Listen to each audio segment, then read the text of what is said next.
I've been through the videos, and if that's Kenny come out, I've been through the videos, and I was surprised I'd hit subservient, as like a subservient woman. And there aren't many women like that. No, not at all. Totally wrong impression. I'm very feisty. I'm a feisty type woman. I'm volatile. If somebody confronts me, I confront them back. And it's the same with Bill. We've had police around here, often, on a regular basis, periodically, because of our fights. I don't like to give the police advice here, but if I wasn't in a position where this advice seemed appropriate, I would say it's similar to you would throw a bucket of water over a couple of dogs fighting, it would just out each other's throats, Oh, is that Kenny?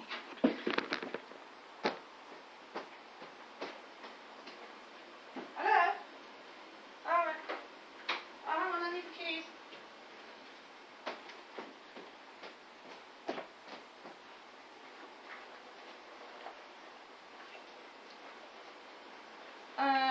They're around here somewhere. Hang on, can you 1 second?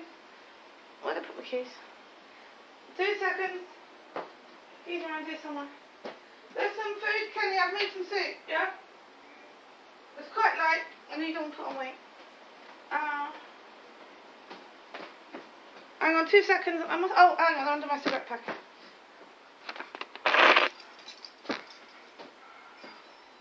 You been down the pub?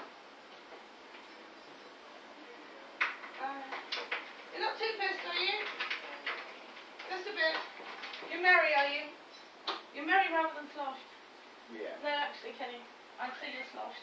I'm not sloshed. Yes. Oh, British. I'd say sloshed. At the sloshed stage. At least you're not inebriated, Kenny. When you're inebriated, you have to be guided places. Right. Bill? What's that? Gone out to the building society. Oh, yeah. Yeah, I was saying I'm a feisty woman. I'm doing one of my lectures. I'm quite volatile, Kenny. I mean, you've seen that, haven't you? Yeah. And also, it's quite difficult on Belle when I have those wobblies, to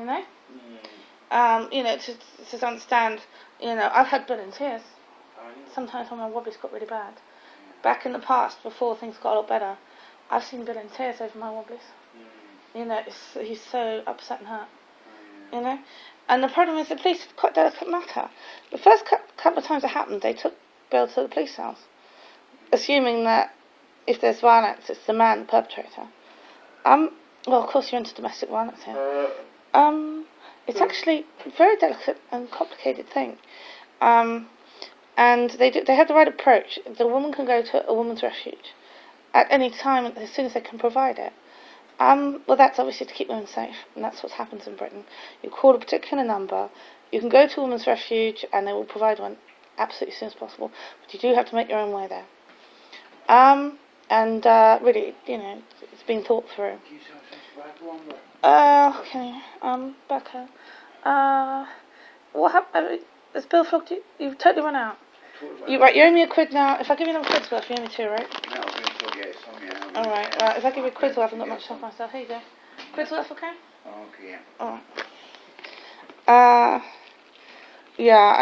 I think they've really got the problem sort of on top of the problem as much as possible here in Britain. It is a very delicate subject. Obviously, if Bill did completely lose control, he's a hell of a lot stronger than me. He really is a very, very strong man. What do you do? I don't know. I think there's a difference between a man who's upset and a man who's downright sadistic. The subservient woman I discussed earlier, I said that if you heard of a sadistic man and a subservient woman, then obviously the problem is very serious.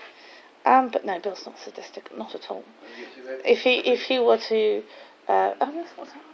Get cigarette paper, please. Oh, Kenny, there's loads in where you get them is from the Chinese cabinet, alright? There's always a few in there. Just hunt about. In Britain, yes, we have got on top of the problem. But it's very, very complicated. And there are specialist social workers who do this, who deal with it. And the police are always a little bit out of their depth because it's a very, very complicated thing. But they've sussed us out now, and they figured out they just have to separate us like you would 2 dogs fighting. and Bill, what they make do is Bill now goes for a drive if this happens, and it does actually solve the problem. When he comes back, we're fine. And we hope to use the camper van as a quiet room, and have like rules. The camper van will be a quiet room, so the person knocks at its front door, and goes in, and everyone has to be quiet in there, a bit like a library. The cavemen had lots and lots of rules, and they used to live 15 in a cave. And these days, two people can't live in a big house together without divorcing 2 months later. But how the cavemen did it was, they had a very small space and a huge amount of rules about how everyone behaved. And that's how they managed to live together in such small spaces, so many people. The quiet room would be just somewhere quiet, like in a library. And these rules kind of keep themselves. I mean, if you talk loudly on a mobile phone in the library, everyone will shush you. And if you persist, you will be kicked out, And quite frankly, it's because everyone is enjoying the quiet. There's part of us that sometimes we enjoy, not all the time, but sometimes we enjoy that quiet. So you're interfering with people's enjoyment if you start banging about and causing problems, and they will kick you out. All of us like to be quiet times, and that there's not an extra room here, but we're hoping in the camper van will be the quiet room. There's only one slight problem with this one, is that if Kenny's not housed, he might need to use it. So I don't know what we do, whether we go in there and Kenny has to be quiet too.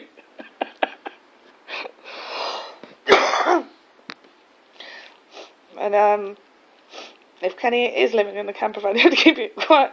You have to speak quiet all the time and keep it tidy. This is unlikely, as last place Kenny lived, you could hear his amplifier at the other end of the street. So we do have a few complications here, but we will sort them out. I don't think they'll tolerate that little awkward house amplifier, so you can hear the other end of the street. Anyhow, the plan is it'll be a quiet room. It's unlikely to be like that if Kenny's in there. Quite at all. However, cross that bridge when we get to it. As I said, I tried to explain it. I remember one time I was very unwell. This is earlier, before I started to recover. And it was me who was being aggressive. And Bill said he never knew how strong I was. Well, I'm a big girl, I've done athletics training. I've been, previous to my condition, I was very, very fit and strong. And these things have sort of stayed with me. He said, obviously, it wasn't very serious because Bill is much stronger than me. But what do you do? He said, well, I didn't know what to do. He said, you're being really aggressive and really, attacking me. And then, I accused him of attacking me. Mainly because I didn't want to go to hospital. And it was pretty nasty. I remember feeling nasty at the time. It was a nasty thing to do.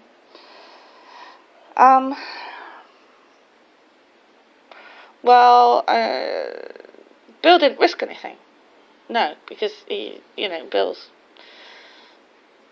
far, far stronger, and he's certainly faced down some people who know how to fight. All right, so there wasn't a risk to Bill.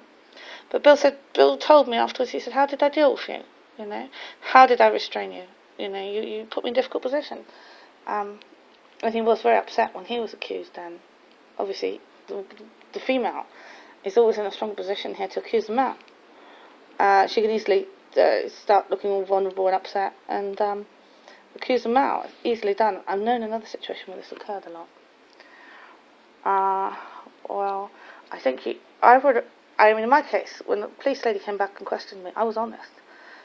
Close to being as honest as possible, because I thought, in the future, if it's the other way around, then I will totally lose any credibility. I simply said it was both of us, which wasn't entirely true. It was me, and that's the only time it was. And usually I made one of the policemen laugh, because he said, "Are either of you in danger?" And I said, "No, probably not." I said, "It's like Italian fighting. Have you seen the Italians fight? Lots of shouting, lots of posturing, and very little physical contact." Well,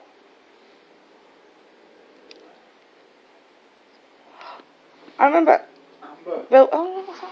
get anything that I could eat quickly? Oh, yeah, you're hungry, are you? Have we made something? Yeah, hang on. I think I left the soup on. I made really nice soup, Kenny, from the chicken last night. Good, yeah. But I probably need to warm it through. Yeah, that's alright, Kenny. There's plenty here for you. I put lots of chicken in it, one of these. Yes. And we may be having a bigger meal tonight.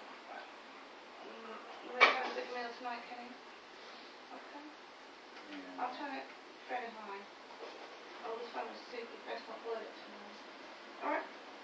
Okay. Yeah, that's about right for you, Kenny. You know. Because you like your food a lot lighter than Bill's. We might be eating again tonight. We'll see how it goes. Where was I? Yes, domestic violence. I think I've moved on to something else. What are we? 10 minutes, yeah, not much longer to go. It was quite an important subject, I think. Moving on from domestic violence. I can't remember. I think domestic violence is a big enough subject as it is. Oh, yes, the affair that Bill had with this lady. Well, it was whilst we were getting together. It turned into a bit of a ménage à trois. Well, not literally. But a lot of tongues were wagging, there was a lot of gossip. She was subservient, and she had problems. She used to self-harm. And it wasn't right for Bill, and Bill wasn't right for her because he's dominant, Bill's ultra dominant. And she started to lose her self-confidence, and her self-harming got worse. And then I sort of stepped in, which is, too much gossip and raising of eyebrows. I didn't want to see this lady hurt, much as I didn't really, it was a bit of an odd situation, I was up the corridor at St Saviour's, and when he got fed up with it, he'd come and bang on the door with me. Then he wanted something naughty, and I said, that's not right, Bill, and then he'd say she's watching EastEnders, and he don't like EastEnders, and it's, and then he'd go back to her. It was actually a bit of an odd situation.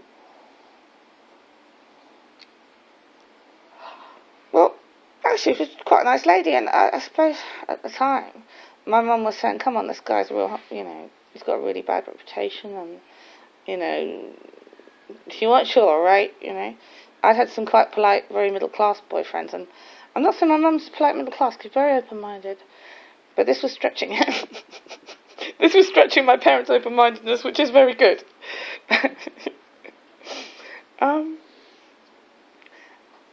Yeah, we ended up going back together, and as I said, there was a few raised eyebrows, lots of winks. In the end, I couldn't help but feel sorry for her, they sort of were giving her pornographic videos and, to put them in the mood. They were quite kind up at St Andrews, which looks after St Saviour's. They must have realised that if she felt good about her appearance, and they're quite clever, aren't they? But, I worked this one out as well. If she felt good about her appearance, then, if she got into feeling that she could attract Bill and all this kind of thing. So, they do this kind of thing for you. They think it through, And they went up to her room and got her nice underwear and things. And, of course, why would she want to self-harm if she wanted to feel good about how she looked? And they were very good at St Andrews. St Andrews is like the care home which is connected to St Saviour's, which will